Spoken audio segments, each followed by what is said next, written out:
So of course tonight, by me, it's already Lag BaOmer. To me, it's Lag BaOmer, and by you guys, it's going to be Lag BaOmer tonight.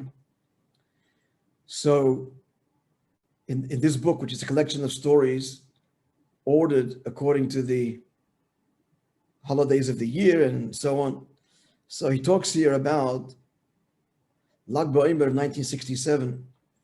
So to talk about this is a whole book in itself.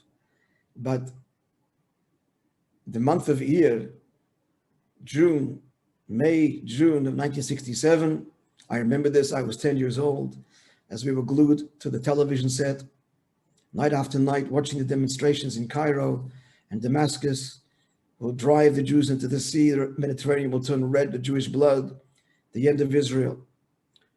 My father, soll sein gesund, was planning to go to Israel as a volunteer. Our doctor, Dr. Joe Cohen, of blessed memory, in those days used to make house calls. Joe Cohen, he jumped on the plane, he was there already.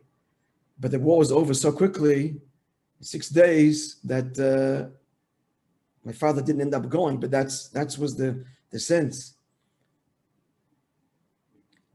Israel was preparing and turning the parks, preparing them to be mass cemeteries.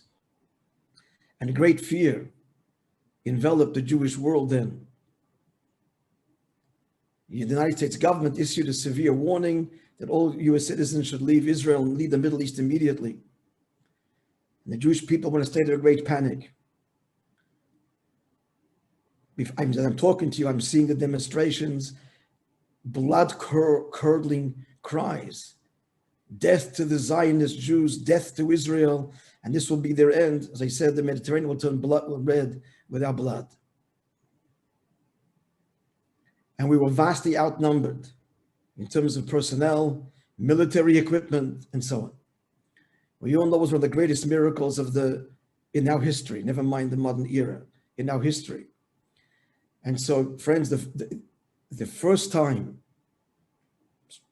if there's another occasion, please tell me. But the first time since the prophets of old, it's been thousands of years. It was at the Lag BaOmer parade of 1967. It's recorded in color. You can YouTube it and see it. And the Rebbe stood there, and this is the description of someone describing it.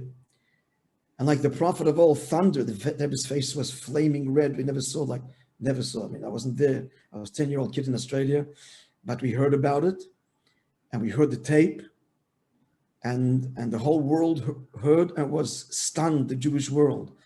The Rebbe said there'll be great miracles, and this Layonum v'layishon Shem Yisrael. I remember the words, Eden stein in a lager. Eden are in a situation. And he was speaking to the children. It was a parade, thousands of children on the street on Eastern Parkway. And it's with the strength of Jewish children and Jewish unity, and they will flee before us. He quoted the Psukim in Parshas B'chakoisei, they'll run away before you in 7 directions. If you know the 67 war, the trail of Egyptian boots in the sand, so they could run quicker without their boots.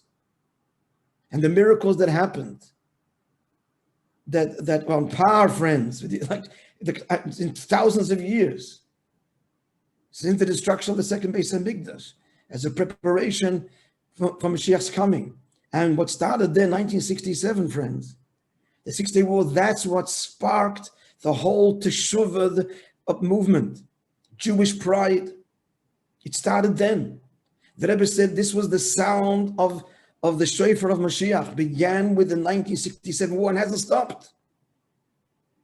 I should say that the Rebbe was bitterly disappointed and wept by the Farbrengen in the months following 1967. The Jewish leadership failed to capitalize on the tremendous, I remember as a child, awakening Jewish pride. It was after the Holocaust, seeing these miracles and how Tzahal had defeated overwhelming odds, numbers, and the Kaisel in our hands.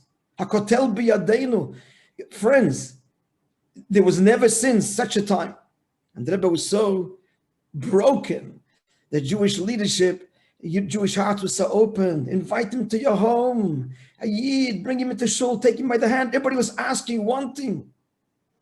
That's when the Rebbe started the tefillin campaign in the weeks before the war.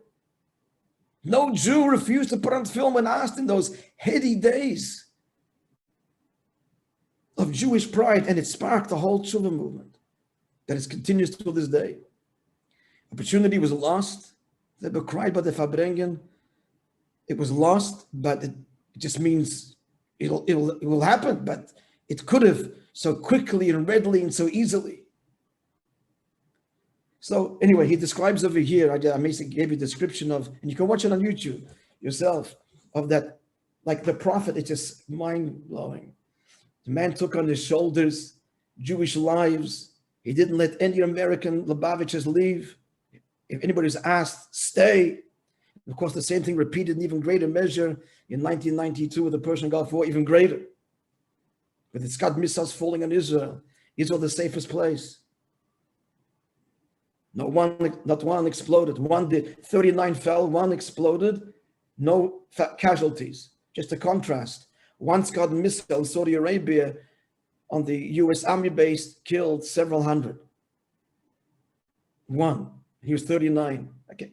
We saw this, again, but it began. 67 was a turning point. It was a turning point before Mashiach comes. The Eibishter sends the thundering prophet who comforts, who consoles, and who prophesies and who brings down the blessing. And this is you have to see the newspapers at the time. The Rebbe says nothing to fear. And they played, the recordings were played in Israel. And Chabad took them to the kibbutzim everywhere to play. They should hear the recording of the Lag BaOmer addressed on the street on the Eastern Parkway. This was days before the war broke out. Anyway, so Lag BaOmer is an incredible day, and that's